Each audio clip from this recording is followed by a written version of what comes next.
అందరికీ నమస్కారం. Welcome back to our channel విజేత స్టడీ సర్కిల్. ఈరోజు మనం ఈ వీడియోలో ఆంధ్రప్రదేశ్ ఉద్యోగులు మరియు పెన్షనర్ల నవంబర్ జీతాలు పెన్షన్లకు సంబంధించిన సమాచారం చూద్దాం. అంతకంటే ముందుగా మన ఛానల్లో ఉద్యోగులు మరియు పెన్షన్లకు సంబంధించిన జీతాలు, పెన్షన్లు, డిఏ, పిఆర్సీ, సర్వీస్ మ్యాటర్ సంబంధించి ప్రతి అంశాన్ని వివరిస్తూ విశ్లేషణ చేస్తూ 100% ఖచ్చితమైన తాజా సమాచారంతో వీడియో చేయడం జరుగుతుంది. అలాగే అందరికీ జీతాలు, పెన్షన్లు జమ అయ్యే వరకు ఎప్పటికప్పుడు తాజా సమాచారంతో వీడియో చేయడం జరుగుతుంది. అలాంటి వీడియోస్ కావాలనుకుంటే మన ఛానల్ సబ్స్క్రైబ్ చేసుకొని ఫాలో అవ్వండి. మీకు తెలిసిన వారికి తెలియచేయండి. ఇక ఆలస్యం చేయకుండా మన వీడియోలోకి వెళ్దాం. మనకి రెగ్యులర్ పేరోల్ నవంబర్ 2025కి సంబంధించి regular payroll will be enabled between the dates 16 to 27. ఇది మనకి 16వ తేదీ నుంచి జీతాల బిల్లు సబ్మిట్ చేయడానికి ఆప్షన్ అనేది ఎనేబుల్ కావడం జరిగింది. దానికి సంబంధించి మనకి ఈరోజు 27వ తేదీ, ఈరోజు లాస్ట్ రోజు కాబట్టి ఎవరైనా ఇంకా డీడీఓలు, ఇప్పటికే చాలామంది డీడీఓలు ఈ బిల్స్ సబ్మిట్ చేస్తున్నారు.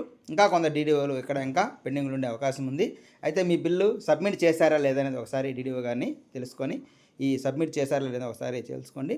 లేకపోతే ఖచ్చితంగా ఈరోజు సాయంత్రంలోపు ఈ బిల్ని సబ్మిట్ చేయాలి, లేకపోతే అది డిజేబుల్ అయిపోతుంది. తర్వాత మనకి జీతాలు ఆలస్యమయ్యే అవకాశం ఉంది. కాబట్టి ఖచ్చితంగా ఈరోజు కన్ఫర్మ్ చేసుకొని మీ డీడీఓ గారు అది బిల్ పెట్టారా లేదని చూసుకోండి. అలాగే సబ్మిట్ చేసిన బిల్లు ఇంకా ఎస్టీఓ దగ్గర నాట్ అప్రూవ్ కింద ఉన్నాయి. అవి కూడా మనకి ఒకసారి స్టేటస్ చెక్ చేసుకొని, అంటే ఉద్యోగులకు సంబంధించి పెన్షన్ పే స్లిప్స్ మాత్రం మనకి నిధి సైట్లో అలాగే నిధి యాప్లో వస్తాయి. అయితే దానికి సంబంధించి బిల్ నెంబర్ కూడా అక్కడ ఉంటుంది. ఆ బిల్ నెంబర్ ద్వారా ఆ బిల్ స్టేటస్ తెలుసుకొని ఎస్టీఓ దగ్గర పెండింగ్ ఉంటే వెంటనే దాన్ని చేయించుకోండి. లేదా ఎస్టీఓ అప్రూవ్ చేసినవి మాత్రం వెయిటింగ్ ఫర్ ఫండ్ క్లియరెన్స్లోకి వచ్చున్నాయి. అయితే ఇంకా బిల్ సబ్మిట్ చేయని వారు మాత్రం ఖచ్చితంగా సబ్మిట్ చేసుకోవాలి.